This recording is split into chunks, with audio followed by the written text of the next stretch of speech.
Antes da festa da Páscoa, sabendo Jesus que era chegada a sua hora de passar deste mundo para o Pai, tendo amado os seus que estavam no mundo, amou-os até o fim. Durante a ceia, tendo já o diabo posto no coração de Judas Iscariotes, filho de Simão, que traísse a Jesus, sabendo que o Pai tudo lhe confiara às suas mãos e que ele viera de Deus e voltava para Deus, levantou-se da ceia, tirou a vestimenta de cima e, tomando uma toalha, cingiu-se com ela. Depois deitou água na bacia e passou a lavar os pés dos discípulos e a enxugá-los com a toalha com que estava cingido. Aproximou-se, pois, Simão Pedro, e este lhes disse: Senhor, tu me lavas os pés a mim? Respondeu-lhe Jesus: o que eu faço, tu não sabes agora, compreendê-lo-ás depois. Disse-lhe Pedro: nunca me lavarás os pés. Respondeu-lhe Jesus: se eu não te lavar, não tens parte comigo. Verso 9: então Pedro lhe pediu: Senhor, não somente os pés, mas também as mãos e a cabeça. Declarou-lhe Jesus: quem já se banhou não necessita de lavar senão os pés, quanto ao mais está todo limpo. Ora, vós estáis limpo, mas não todos. Pois ele sabia quem era o traidor. Foi por isso que disse: nem todos estáis limpos. Depois de lhe ter lavado os pés, tomou as vestes e, voltando à mesa, perguntou-lhes: compreendeis o que vos fiz? Vós me chamais o Mestre e o Senhor, e dizeis bem, porque eu sou. Ora, se eu, sendo Senhor e Mestre, vos lavei os pés, também vós deveis lavar os pés um dos outros, porque eu vos dei exemplo, para que, como eu vos fiz, façais vós também. Em verdade vos digo que o servo não é maior que o seu senhor, nem o enviado maior do que aquele que enviou. 17. Ora, se saibeis estas coisas, bem-aventurados sois se praticardes. Amém, irmãos? Uma leitura um pouco extensa, um pouco grande, mas muito profunda para nós hoje. A partir de agora, Jesus não se dirige mais ao povo, mas Jesus se dirige aos seus discípulos amados. A porta da oportunidade para o povo havia fechado. E agora Jesus vai dirigir o seu discurso apenas aos seus discípulos. João 13-17 é a mensagem de despedida de Jesus para os seus discípulos. E esta é a noite, caros irmãos, que Jesus seria traído. Esta é a noite que Jesus seria abandonado. Esta é a noite que Jesus iria ao jardim do Getsemane em profunda agonia, onde ele ia suar sangue, onde ele ia orar: Abba, Pai, se possível for, afasta de mim este cálice. E o dia seguinte para Jesus seria um dia de profunda angústia, dor e um dia de morte. E Jesus, um dia antes de ser crucificado, ele reúne os seus discípulos no cenáculo, e Jesus leva os 12. Jesus se assenta à mesa ali naquele cenáculo para instituir a ceia, o seu memorial, para vos falar do infinito amor que ele tem para com os seus e para preparar eles para a despedida que estava próxima. E João nos relata que Jesus sabia duas verdades sublimes nesses versículos que nós lemos. A primeira, o que Jesus sabia, e a segunda, o que Jesus fez. Primeira coisa que Jesus sabia que a sua hora havia chegado. Está escrito aí no verso de número 1. Ora, antes da festa da Páscoa, sabendo Jesus que era chegada a hora de passar deste mundo para o Pai. Jesus sabia que a sua hora havia chegado. Jesus, ele cumpriu rigorosamente a agenda do Pai. E algumas vezes alguém queria que Jesus passasse na frente da vontade do Pai, como por exemplo a sua mãe lá em Caná da Galileia, quando pede para ele transformar água em vinho. A sua mãe pede: Jesus, acabou o vinho. E Jesus olha para sua mãe e diz assim: mulher, ainda não é chegada a minha hora. Mas aqui em João 13, a hora era chegada. Jesus estava mergulhado à sombra da cruz. A sua alma já estava em profunda agonia. A sua alma já estava em profunda angústia. E Jesus sabia que a sua hora era chegada. Jerusalém estava com a sua população 5 vezes maior do que o comum. Cada família judaica se preparava para sacrificar o cordeiro na Páscoa. E Jesus, por pelo menos 2 razões, escolheu morrer na Páscoa. Primeiro, o cordeiro é o principal símbolo de Cristo na Bíblia. E segundo, Jerusalém estava amarrotada de gente. A morte de Jesus deveria ser pública. Então a primeira coisa que Jesus sabia é que a hora dele havia chegado. Jesus não veio somente para curar os cegos. Jesus não veio somente para fazer os aleijados andarem. Jesus não veio para multiplicar pão e peixes para uma multidão faminta somente. Mas Jesus veio para morrer pelos nossos pecados. E a hora dele havia chegado. Segunda coisa que Jesus sabia é que ele seria traído por Judas Iscariotes. E isso está no verso de número 2. Durante a ceia, tendo já o diabo posto no coração de Judas Iscariotes, filho de Simão, que traísse a Jesus. Sabe, irmãos, Jesus ele nunca esteve enganado a respeito de Judas. Às vezes eu e você, nós nos enganamos com as pessoas. Nós pensamos que as pessoas é uma coisa, na verdade as pessoas são outra coisa. Mas Jesus nunca esteve enganado a respeito da personalidade de Judas. Jesus sabia que Judas o trairia. E você sabe que Jesus sempre escolheu amar Judas, mesmo sabendo que ele o trairia. Você sabe que quando Judas beija Jesus no rosto lá no jardim do Getsemane, e Jesus olha profundamente nos olhos de Judas e diz assim: Judas, com um beijo tu traz o filho do homem? E Jesus chama Judas de quê? Amigo. Eu pergunto a você: Jesus é hipócrita? Não. Jesus amou Judas, mesmo sabendo que Judas o trairia. Terceira coisa que Jesus sabia é que sabia que o Pai tudo lhe havia confiado.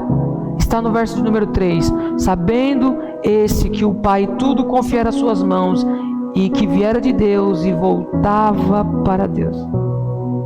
Sabe, irmãos, no momento de maior angústia e de humilhação de Jesus, ele sabia quem ele era. Ele sabia de onde ele veio. E ele sabia o que tinha que fazer. Às vezes nós olhamos para Jesus, Diácono Toninho, como uma vítima indefesa. Às vezes nós temos a impressão de assistir filmes sobre a paixão de Cristo e nós olhamos para Jesus como uma vítima indefesa. Não é assim? Nós choramos, Mas Jesus não é uma vítima indefesa. Jesus não é um mártir. Não, não. Jesus é o Redentor cumprindo a vontade do Pai. E a vontade do Pai era que Ele morresse na cruz. A vontade do Pai é que Ele padecesse, porque nós precisaríamos ser salvos. E não havia ninguém que fosse digno. E Jesus, Ele caminha para a sua crucificação como um rei caminha para a sua coroação. Jesus sabia que o Pai havia lhe confiado tudo. Mas segundo, o que Jesus fez mediante a isso? Primeira coisa que Jesus fez, Jesus amou os seus discípulos com amor perseverante. Isso é bonito. Isso está no verso de número 1, a parte final. A parte final do verso de número 1 diz o seguinte: tendo amado os seus que estavam no mundo, amou-os até o fim. Eu vou repetir. Tendo amado os seus que estavam no mundo, amou até o fim. Sabe, Jesus sabia, missionária Dilma, que daqui a instantes, quando os guardas do templo viessem prendê-lo, não sobraria ninguém. Os discípulos covardemente se esconderam.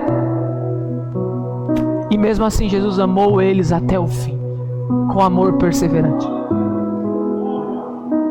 Jesus sabia que Pedro o negaria,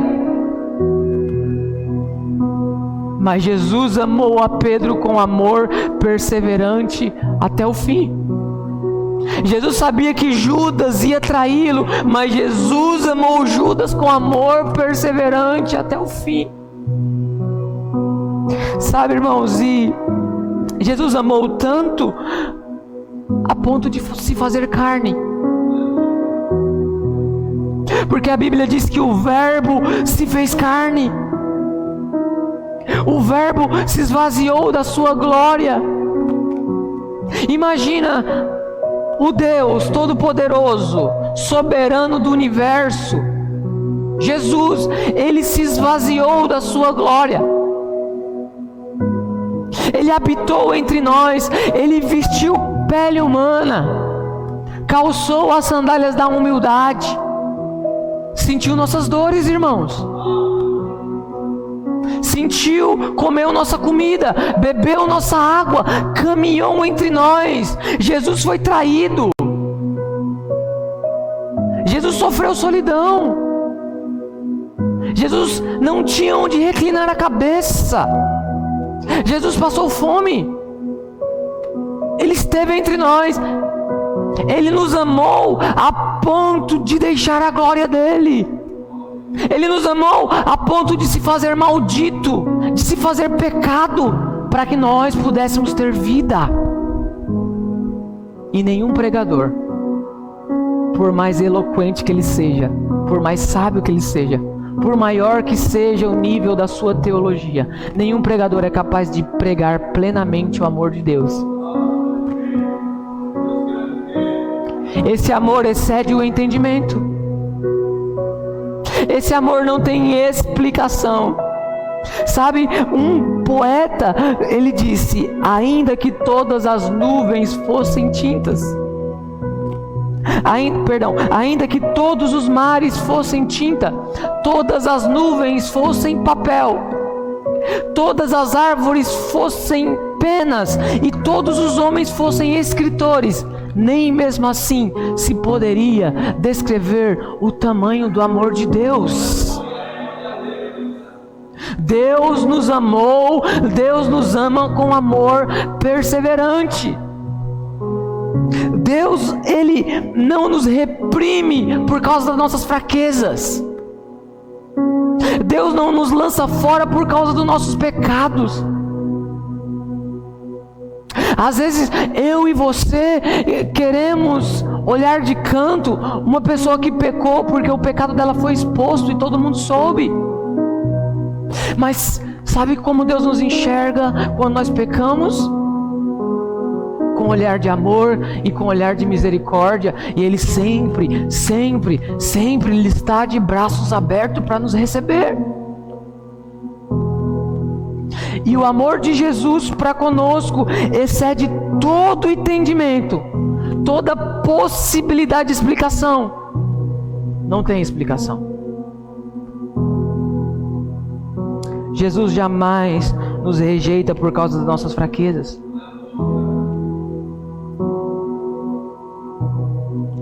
Nós homens,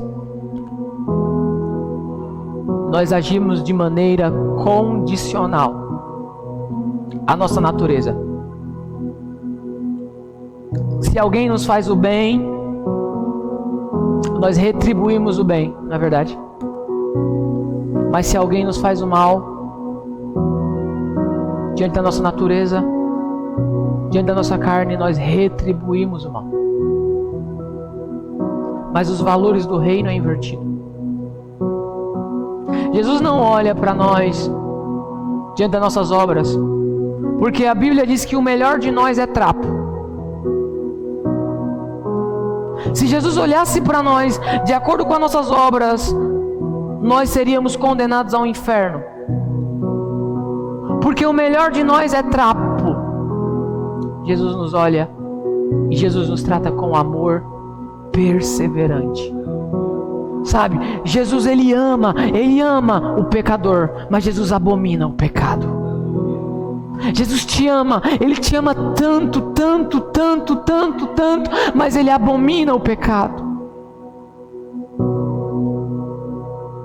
Segunda coisa que Jesus fez, Jesus lavou os pés dos seus discípulos com humildade sincera. Veja por favor o verso de número 4 e 5, diz o seguinte: levantou-se da ceia, tirou a vestimenta de cima, tomando uma toalha, cingiu-se com ela. Depois deitou água na bacia e passou a lavar os pés aos discípulos e a enxugá-los com a toalha com que estava cingido. Com esse gesto, Jesus nos ensina que privilégios não implicam orgulho, mas privilégios implicam humildade. Privilégios no reino de Deus não implicam orgulho, mas humildade. Jesus sabia a sua origem, Jesus sabia o seu destino. Sendo rico, se fez pobre. Sendo Deus, se fez homem. Sendo santo, se fez pecador. Sendo soberano do universo, Ele cingiu com a toalha e com a bacia e lavou os pés dos discípulos. Sabe, isso é profundo, porque era costume dos judeus que ninguém poderia participar da ceia, da janta, sem que antes lavassem os pés. Então, ninguém poderia tocar na comida sem que antes lavassem os pés. Só que havia uma curiosidade. O papel de lavar os pés era papel de um escravo. E não somente de um escravo, irmãos, mas do escravo mais pobre, mais humilde.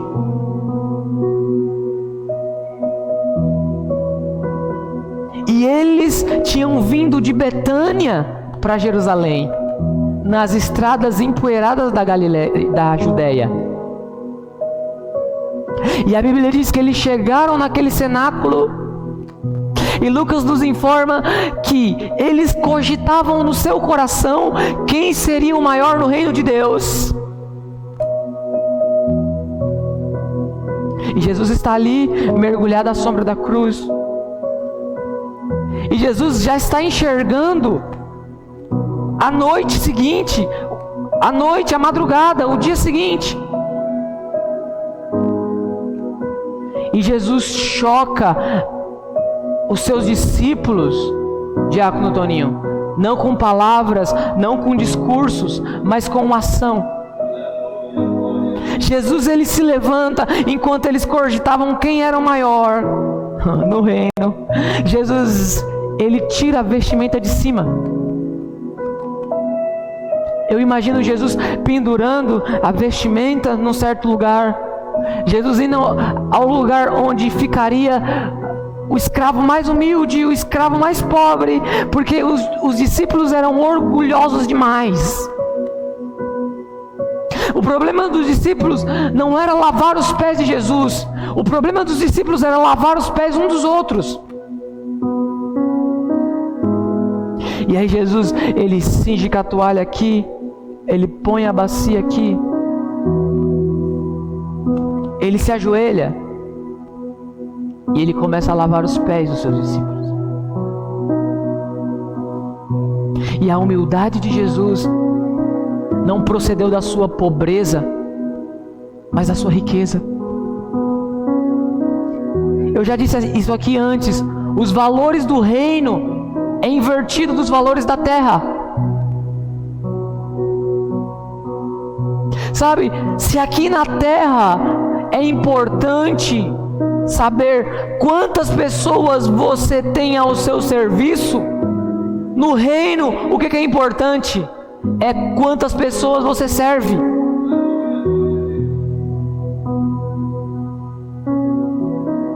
E Jesus, sendo Deus, ele nos mostra uma humildade singular.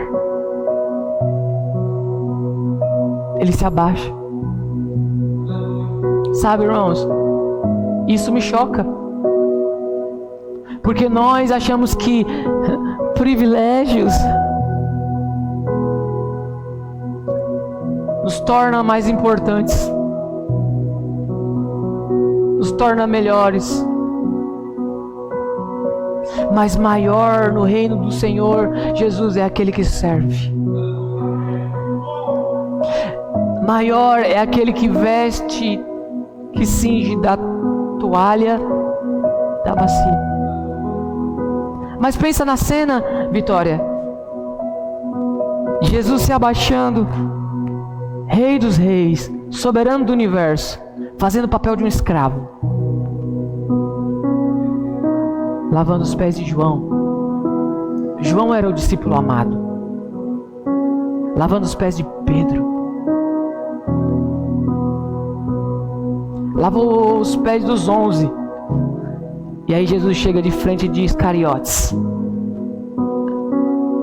Bom, Jesus poderia dizer: não, esse eu não vou lavar, daqui a pouco vai me trair. Eu não me abaixo para esse camarada, daqui a pouco ele vai me entregar. Só que com a maior humildade do mundo, ele lava os pés de Judas.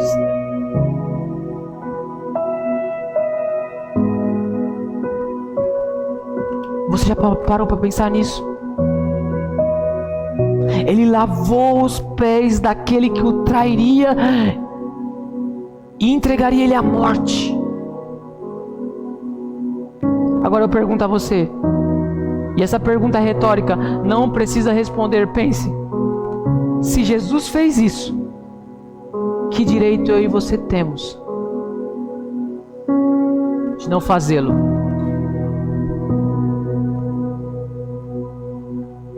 Jesus fez. Lavou os pés do homem que havia de traí-lo. E Jesus os fez.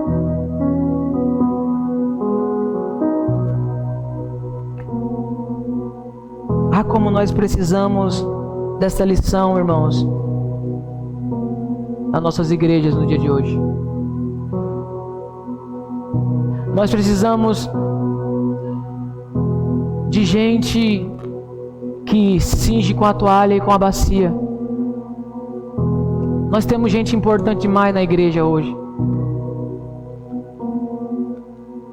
É muito apóstolo, bispo, pastor, missionário, bacharel, doutor, pós-doutorado.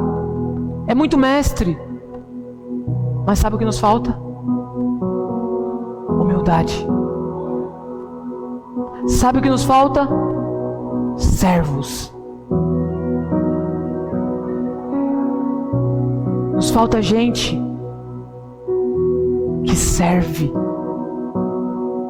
Nós temos gigantes do saber no púlpito das nossas igrejas.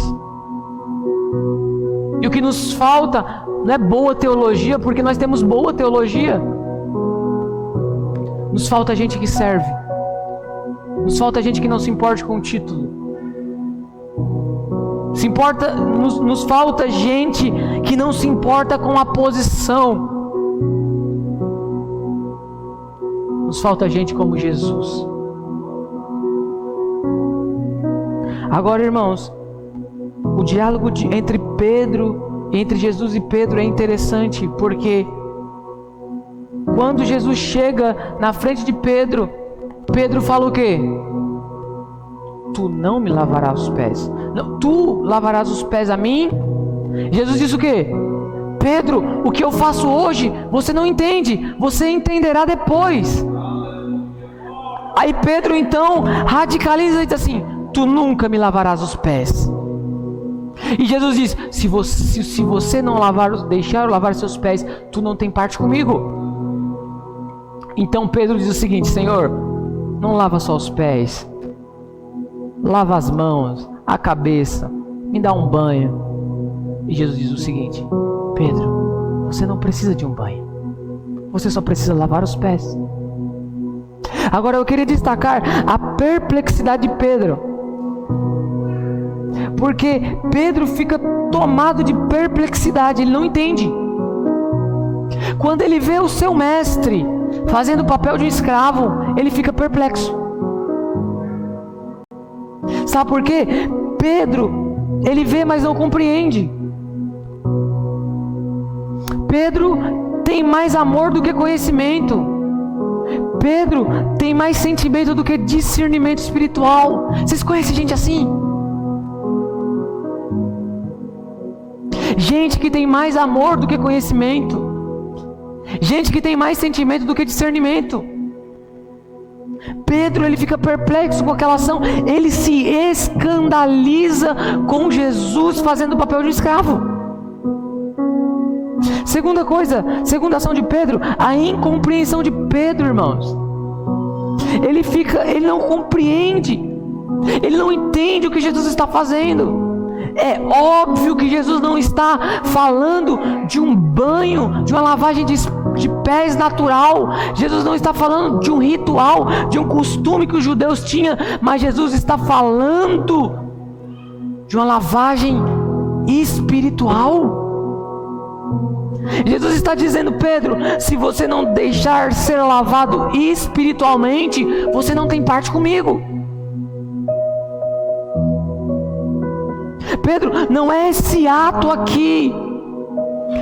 Você precisa ter discernimento, Pedro. Você precisa entender as coisas do alto, não as coisas naturais. Em terceiro lugar, a súplica de Pedro, porque Pedro pula de um extremo a outro, porque uma hora Pedro diz o seguinte: Toninho, diácono Toninho, tu não me lava os pés. Outra hora Pedro diz o quê? Me dá logo um banho. Alguém se identifica com isso? A gente somos assim, não? Ou é 8 ou é 80. É como uma gangorra. Uma hora estamos lá em cima, outra hora estamos lá embaixo. Isso é símbolo da nossa natureza. A gente oscila demais. Aí Jesus dá uma lição em Pedro, irmãos, que eu vou te falar uma coisa: quem fala muito erra muito, sabia? Salomão disse o seguinte: até o tolo, quando fica calado, ele se passa por sábio. Você sabe por que na Bíblia o discípulo que é mais corrigido é Pedro? Por quê? Justamente porque ele falava muito e toda hora levava na cabeça. Jesus vai dar uma lição em Pedro. Mas louvado seja Deus que Pedro falava muito. Sabe por quê? Porque se Pedro não falasse muito, nós não teríamos essa lição na Escritura. Jesus olha para Pedro e diz assim: Pedro, você não precisa de um banho. E sabe, irmãos, banho é símbolo, sabe de quê? Salvação. Nós somos salvos uma única vez. Quem se salvou, irmão, não precisa se banhar de novo. Você já foi salvo. Você já está na família de Deus. Agora, todos os salvos precisam lavar os pés. E lavar os pés nos fala de santificação. Jesus está ensinando aos seus discípulos a importância de uma caminhada santa. Jesus está dizendo: Pedro, você não precisa se lavar por completo, você já está limpo, você só precisa de santificação. Você só precisa não se conformar com o pecado. Irmãos, sabe o que é mais escandaloso num cristão? Não é quando ele peca, não. Porque quem aqui não peca? Nós ficamos chocados demais quando alguém peca. Mas isso não é o mais chocante. Sabe qual que é o mais chocante num cristão? É quando ele não se arrepende. Isso é o mais chocante. Porque nós precisamos de santificação. Nós precisamos lavar os nossos pés todos os dias. Eu não sei se você tem o hábito de ajoelhar todos os dias e dizer: Senhor, perdoa os meus pecados. Senhor, perdoa os meus pecados. Vocês que são jovens, eu que sou jovem, eu já cheguei perto de uma pessoa de oração, uma pessoa que eu considero uma referência. E via de regra, quando você joelha perto de uma pessoa que é referência, homem e mulher de Deus, a oração dele é essa: Senhor, perdoa os meus pecados. Senhor, perdoa os meus pecados. E você pensa o seguinte: meu Deus, como esse irmão, como essa irmã peca, porque toda hora pedindo perdão. Eu não sou assim, não. Sabe o que nos falta? O Espírito Santo. Porque quando nós temos o Espírito Santo, nós temos convicção de pecado. Nós não temos síndrome de santidade. Nós temos dor e choro pelo nosso pecado. Nós precisamos de santificação. Mas, primeira coisa, Jesus, eu já estou concluindo. Jesus dá uma lição sublime em seus discípulos e pergunta se eles entenderam. Jesus, ele foi o próprio exemplo. Olha, irmãos, escute isso. O exemplo não é apenas uma forma de ensinar, mas a única forma eficaz de fazê-lo. O exemplo, para nós cristãos, é a única forma eficaz de a gente ensinar alguma coisa. Não pode haver um divórcio entre aquilo que eu falo e aquilo que eu faço. Porque o exemplo é a única forma eficaz de eu ensinar alguém. E Jesus, ele não somente falou em servir. Já percebeu que tem muita gente que fala de humildade? Tem muita gente que fala em serviço. Tem muita gente que fala em trabalho para Cristo. Mas essa pessoa não prova, não faz. Quando é para servir, ele é o primeiro a ir embora. Não é assim? Porque o exemplo é a única forma. Cristo não somente pregou, Cristo fez. Cristo lavou os pés dos seus discípulos. Agora, em terceiro lugar, um resultado extraordinário. Sabe, irmãos? Não basta apenas conhecimento, é preciso obediência. Eu ouvi essa frase que eu vou falar para vocês e eu gravei ela. Ela é muito importante para nós, porque às vezes nós não entendemos muito bem isso. Mas a frase é o seguinte: o ser humano não é aquilo que ele sabe, o ser humano não é aquilo que ele sente. O ser humano é aquilo que ele faz. Você não é aquilo que você sabe. Você não é aquilo que você sente. Você é aquilo que você faz.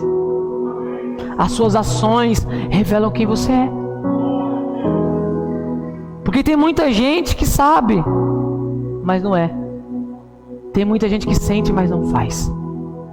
E eu quero concluir lendo o verso 17.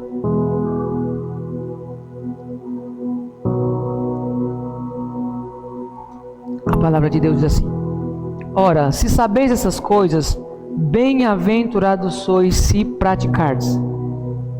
Vou repetir.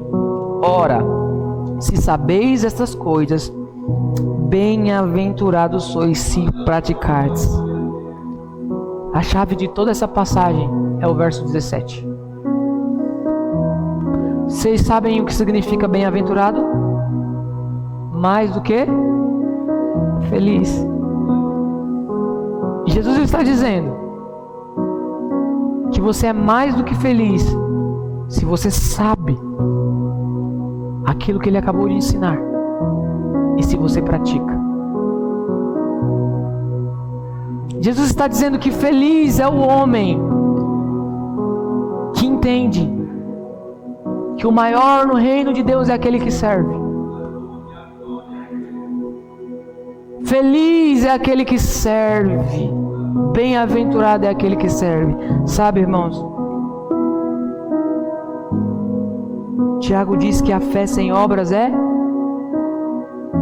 uma doutrina sem vida inútil. Sabe, conhecimento sem prática, nós somos iguais. Eu não sei se você vai ficar escandalizado com isso que eu vou falar, mas conhecimento sem prática, nós somos comparados, sabe o quê? Aos demônios. Isso está em Tiago 2:20.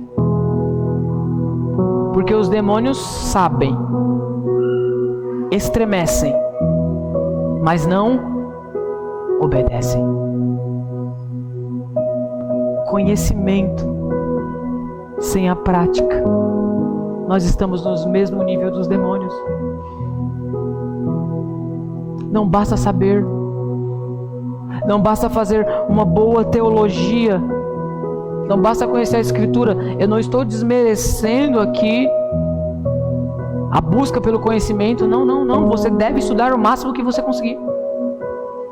Mas sem a prática, não vale de nada. Nós precisamos aprender a servir uns aos outros. Nós precisamos. Sabe o que é misericórdia? A palavra misericórdia no hebraico nos traz a ideia de você entrar dentro de uma pessoa, de você enxergar com os olhos da pessoa, pensar com a mente da pessoa. É você se compadecer da dor do outro. É você poder dizer assim: irmão, irmã, que eu posso servir a você? O que eu posso fazer por você? No dia que nós tivermos esse sentimento na igreja, irmãos, nós estaremos à imagem e à semelhança de Cristo. Maior no reino de Deus é aquele que serve. Porque Jesus, sendo Deus, Ele cingiu-se com uma toalha e com a bacia lavou os pés dos discípulos. Nós precisamos de pessoas que servem. Jovens, nós precisamos de jovens que servem. Mulheres, nós precisamos de mulheres que servem. Igreja do Senhor, nós precisamos servir.